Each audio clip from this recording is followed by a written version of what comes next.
जय हिंद दोस्तों, मेरा नाम है अनिरुद्ध और मैं आप सभी का स्वागत करता हूं इंडिया डिकोडेड पर। दोस्तों, सबसे पहले एक छोटी सी अनाउंसमेंट। दोस्तों, मैंने करियर विल आईएएस के चैनल को भी ज्वाइन कर लिया है एज अ फैकल्टी और वहां पर भी अब आपको मेरी तरफ से इसी प्रकार की एक्सप्लेनर वीडियोस देखने को मिलने वाली हैं। आपके लिए इस चैनल का लिंक और मेरी पहली वीडियो का लिंक मैं नीचे डिस्क्रिप्शन बॉक्स में दे रहा हूं। प्लीज़ उस वीडियो को जाके देखिए और हमें वहां पर भी सपोर्ट करिए। ऑल राइट, आज की खबर के बारे में बात कर लेते हैं। एक बहुत ही अनफॉर्चुनेट डेवलपमेंट हमें देखने को मिल रही है। आपको याद होगा, हमारे सिलीगुड़ी कॉरिडोर या फिर हमारे चिकन नेक कॉरिडोर को फोर्टिफाई और सुरक्षित करने के लिए आज से लगभग 2 महीने पहले इंडियन आर्मी की तरफ से खबर सामने आई थी कि वो 3 नए आर्मी गैरिसन्स या फिर 3 नए आर्मी बेसिस को एस्टैब्लिश करने वाले हैं, जिसमें एक बेस असम में, एक बेस वेस्ट बंगाल में और एक नया बेस बिहार के किशनगंज में बनने वाला था। लेकिन दोस्तों, बिहार के किशनगंज से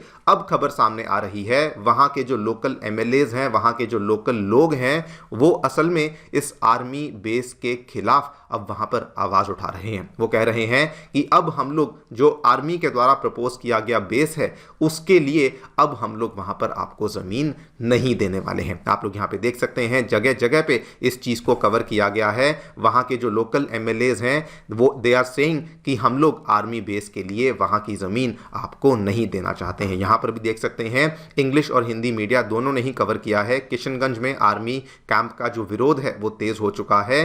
वहां के जो लोकल विधायक हैं तौसीफ, उन्होंने कहा कि हम लोग यहां पे इस जमीन को आर्मी को नहीं दे सकते हैं। ये क्या हुआ है, क्यों हुआ है, इसके बारे में हम लोग डिटेल में आगे चल करके चर्चा करेंगे। लेकिन दोस्तों, ये हमारे लिए बहुत ही कंसर्निंग सिचुएशन बन जाती है, particularly for India's internal security, because ऐसा इंसिडेंट जस्ट आज से कुछ दिन पहले, लगभग 3-4 हफ्ते पहले कलकत्ता यानी कि वेस्ट बंगाल में भी हमें सेम इंसिडेंट देखने को मिला था। वहां पर भी जो वेस्ट बंगाल की गवर्नमेंट थी, वेस्ट बंगाल की सरकार थी, उन्होंने भी बीएसएफ को जो बांग्लादेश बॉर्डर पे फेंसिंग के लिए जब उन्होंने ज़मीन की डिमांड करी, तो वेस्ट बंगाल गवर्नमेंट ने वहां पर भी ज़मीन देने से इनकार कर दिया था। हालांकि वो मुद्दा अब जुडिशरी के पास पहुंच चुका है। Calcutta high court already Bengal government को चेतावनी दे चुकी है। वहां पर क्या होगा वो तो जुडिशरी ही बताएगी। उस पूरे मुद्दे को लेकर मैंने एक सेपरेट वीडियो भी बनाई थी डिटेल में, जिसको अगर आपने नहीं देखा है तो जाकर ज़रूर देखिएगा। इन दोनों ही चीज़ों के बारे में हम लोग बातचीत करने वाले हैं। क्या हमें किशनगंज में देखने को मिला है, क्या था आर्मी का प्रस्ताव, ये जो यहाँ पे विरोध हो रहा है, ये विरोध क्यों हो रहा है, एंड ये ओवरऑल कैसे हमारी सिक्योरिटी के लिए बहुत ही कंसर्निंग बन जाता है, इसको भी समझा जाएगा। आइए शुरू करते हैं मेरे साथ। मेरा नाम है अनिरुद्ध। यदि आप लोग हमें फॉलो करना चाहते हैं तो यहाँ पर दिए गए टेलीग्राम चैनल के माध्यम से कर सकते हैं। जो लोग टेलीग्राम पे नहीं है, व्हाट्सएप चैनल के माध्यम से भी फॉलो कर सकते हैं। और अगर आपको हमारा कंटेंट पसंद आता है, अलाइन होते हैं, तो दिए गए क्यूआर कोड के माध्यम से हमें सपोर्ट भी कर सकते हैं। ऑल राइट, सबसे पहले आपको आर्मी के प्रस्ताव के बारे में बता दूं। ये आप यहाँ पे मैप को ध्यान से देखिए दोस्तों। ये खबर नवंबर के पहले हफ्ते की है, जब इंडियन आर्मी की तरफ से खबर सामने आई थी कि हमारा जो ये नैरो सिलीगुड़ी कॉरिडोर का एरिया है, इसको और ज़्यादा फोर्टिफाई और ज़्यादा सुरक्षित करने के लिए 3 नए आर्मी गैरिसन्स को प्रपोज किया गया था। जो पहला आर्मी गैरिसन था वो यहाँ पर आप देख सकते हैं, ये असम के धुबरी में प्रपोज किया गया था। जो दूसरा आर्मी गैरिसन था, ये वेस्ट बंगाल के उत्तरी हिस्से में जगह आती है छोपरा के नाम से, जहाँ पे प्रपोज था। और तीसरा जो यहाँ पे आपको देखने को मिलता है, ये बिहार का किशनगंज का एरिया था, जहाँ पर इस तीसरे वाले आर्मी बेस को प्रपोज किया गया था। इन तीनों की लोकेशंस आप यहाँ पे देख भी सकते हैं।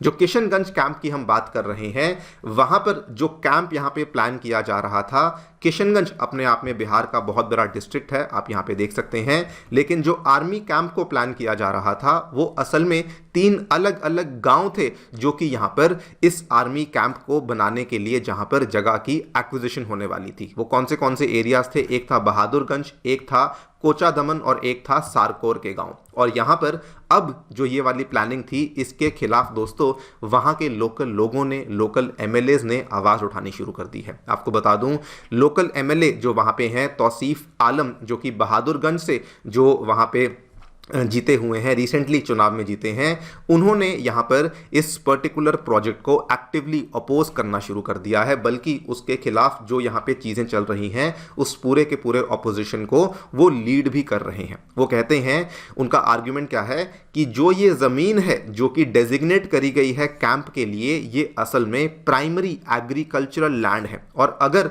ये वाली ज़मीन आर्मी को दे दी जाती है, आर्मी को सौंप दी जाती है, उस केस में जो लोकल फार्मर्स की आजीविका है, जो फार्मर्स की लाइवलीहुड है, ये यहाँ पे जेपरडाइज हो जाएगी। फर्दर उन्होंने इस मुद्दे को इतना सीरियसली ले लिया है, पहले लोकल डीएम को चिट्ठी लिखी, उसके बाद उन्होंने बिहार के चीफ मिनिस्टर नीतीश कुमार जी को भी चिट्ठी लिख दी है, कहा कि ये जो आर्मी कैंप है यहाँ नहीं आ सकता, इसको कहीं और पे रिलोकेट कर दिया जाए। उन्होंने साथ में अपनी चिट्ठी में ये भी लिख दिया है कि हम लोग सिक्योरिटी के खिलाफ नहीं हैं, लेकिन हम लोग इस तरीके से किसानों की ज़मीन को एक्वायर होने नहीं देंगे। दोस्तों, ये केवल मुद्दा बिहार में नहीं बल्कि सिमिलर मुद्दा कुछ और भी यहाँ पे सांसदों ने लोकसभा में भी उठा दिया है, इंक्लूडिंग जो किशनगंज के एमपी हैं मोहम्मद जावेद, इन्होंने भी सिमिलर मुद्दे को लोकसभा में जाकर के रेस किया और कहा कि कैंप जो बनना चाहिए वो वहाँ पर नहीं बनना चाहिए, बल्कि वो दूर दरार जहाँ पे ज़्यादा पॉपुलेशन ना हो, जहाँ पे ज़्यादा फार्मिंग एरियाज ना हो,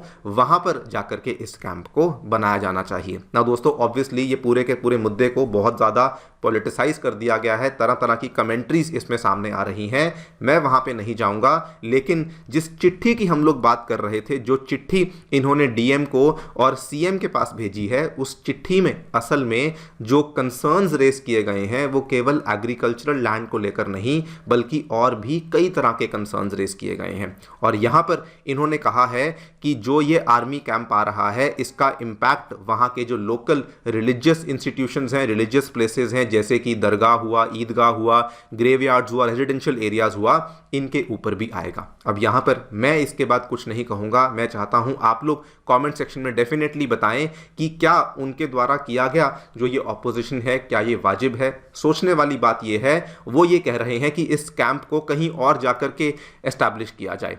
भाई, जो एरिया है वो हमें सिलीगुड़ी कॉरिडोर को फोर्टिफाई करना है, क्या सेंस बनेगा अगर हम लोग इस कैंप को सिलीगुड़ी कॉरिडोर से कहीं दूर ले जाकर के फोर्टिफाई करें। खैर, आपको वैसे बता दूं, किशनगंज की जो आबादी है वहां पर सिग्निफिकेंट जो पॉपुलेशन है वो हमें मुस्लिम पॉपुलेशन देखने को मिलती है, अप्रॉक्सीमेटली 70%, और वहीं पर से इस चीज़ का विरोध अब हमें देखने मिल रहा है। ये हमारे लिए बहुत कंसर्निंग बन जाता है, बिकॉज सिमिलर तरह का इंसिडेंट अभी जस्ट आज से 15-20 दिन पहले वेस्ट बंगाल में भी हुआ था, जब केंद्र सरकार काफ़ी लंबे टाइम से उनसे डिमांड कर रही थी कि देखिए वेस्ट बंगाल और बांग्लादेश के बीच का जो बॉर्डर है वो टोटल बॉर्डर 2216 किलोमीटर का है, जिसमें से केवल 1647 किलोमीटर का बॉर्डर ही यहाँ पे फेंसिंग हुई है, यानी कि अभी भी 570 किलोमीटर के आसपास की फेंसिंग नहीं हुई है, जिसमें से 450 किलोमीटर ऐसा एरिया है जहां पर फेंसिंग होनी ही होनी चाहिए, लेकिन वहां पर भी फेंसिंग नहीं हुई है। और केंद्र सरकार काफी लंबे टाइम से रिक्वेस्ट कर रही थी state government of West Bengal से कि प्लीज इसके लिए जगह एलोकेट की जाए, जगह की एक्विजिशन का काम शुरू किया जाए, सो दैट जल्दी से आगे चल करके जो फेंसिंग का काम है उसको यहाँ पर निपटाया जा सके। लेकिन अनफॉर्चुनेटली वहाँ पर भी स्टेट गवर्नमेंट इस फेंसिंग के लिए लैंड एक्विजिशन करने के लिए भी तैयार नहीं है। हालांकि वह पूरा मुद्दा अब जुडिशरी के पास पहुँच चुका है, जुडिशरी ने बंगाल गवर्नमेंट को वार्निंग भी दे दी है। लेकिन दोस्तों, ओवरऑल ये दोनों ही सिचुएशंस बहुत ज़्यादा कंसर्निंग बन जाती हैं for India and India's internal security. ऐसा मैं इसलिए कह रहा हूं, ध्यान से देखिए, रिपोर्ट सामने आई थी इंटेलिजेंस ब्यूरो की, कोई ऐसी वैसी एजेंसी की रिपोर्ट नहीं, बहुत ही क्रेडिबल रिपोर्ट है। इंटेलिजेंस ब्यूरो अपनी रिपोर्ट में कहता है सिलीगुड़ी कॉरिडोर का जो एरिया है, अगर आप ध्यान से देखेंगे वो एरिया दोस्तों बेसिकली ये वाला एरिया है जहां पर जो डिस्ट्रिक्ट्स आते हैं, एक ये किशनगंज का आता है, एक उत्तर दिनाजपुर का डिस्ट्रिक्ट आता है और दार्जिलिंग का डिस्ट्रिक्ट आता है।